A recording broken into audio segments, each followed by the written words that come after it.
We are in a zone that cannot be said that it is clearly Mediterranean or Atlantic. We are at the crossroads between both. This area is pretty warm, and the winter, it's cold but without the extreme temperatures of the inner land. We are in between climates. The height also influences a lot, because we are also in a transition zone between the mountain and the plain, and we have vineyards that are from 300 meters of altitude to 700. So it also depends on what vineyard we talk about. It also changes a lot. And then as for rains, well, it's not a very humid area, really. There will be about 400 liters more or less. Very different, for example, from the Pamplona area that practically doubles us despite being so close, but there is quite a difference. You work in organic, right? Tell me about your approach to viticulture. When it comes to ecological viticulture, we can talk about several things. First, the treatments that only we use minerals for. For fungi, copper and sulfur. And then we also use plants to avoid so many treatments. Plants that can promote flowering or that can fortify the plant. Or that it can also go against certain diseases if they are plants and prepared mixtures that are made with fermentations, etc. And then another very important thing about the ecological issue in our case, it is the management of the grass. If you see that here, for example, we have a vegetation cover.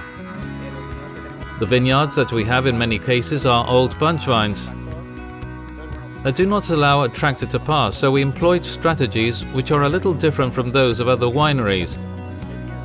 We use the tractor when we can, but in this case, for example, in this vineyard, where we can't fit that tractor, we work the vineyard with a horse, with a person dedicated to that. There are more wineries that do that kind of work because it is the best and the easiest way. Although it seems that we are going back to handle soil like this. And in the last 2 years we have changed the strategy, for example, in this vineyard.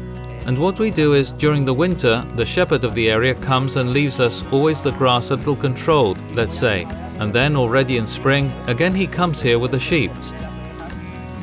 It comes out of the growing season because when the vine sprouts, sheep don't like the grass as much as the vine. That's why he can only come out in the growing season, but that somehow controls the cover crop quite a bit, the wild growth, and it also provides natural nutrients to the vine from the excrements. In this case it is a white Garnacha, and here we make a white Garnacha monovarietal that ages in barrels for 5 years. The most characteristic of the winery are the vineyards that we have recovered. We are going to say that we have prevented them from disappearing, as so many other wineries have done. These are Garnacha vineyards, who are a little more in the slopes of the Monte Jurra, which is nearby. We are talking about 50, 60, 70-year-old vineyards from the 80s or 90s, the youngest from the 2000s.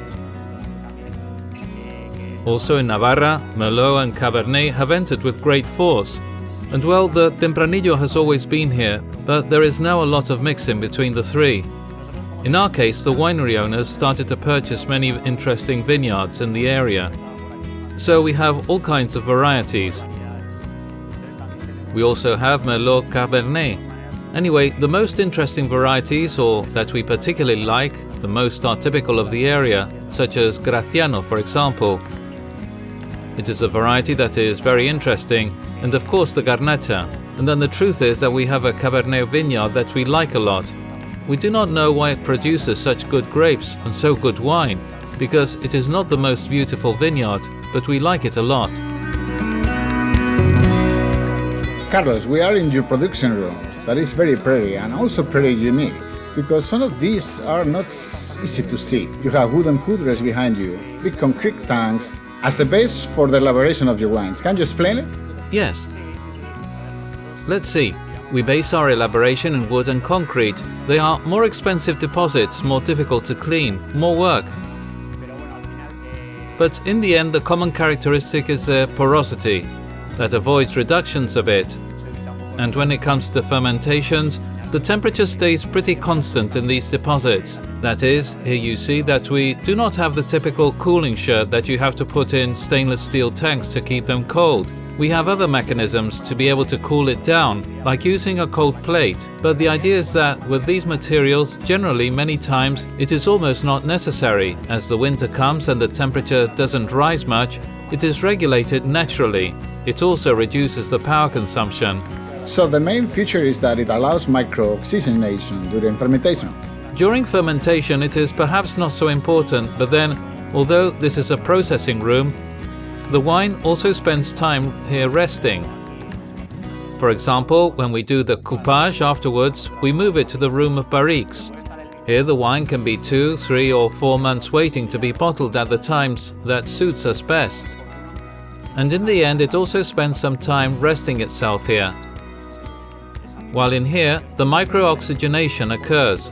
Our philosophy is to do wines that express our terroir, and we consider that the yeast is part of the terroir in some way.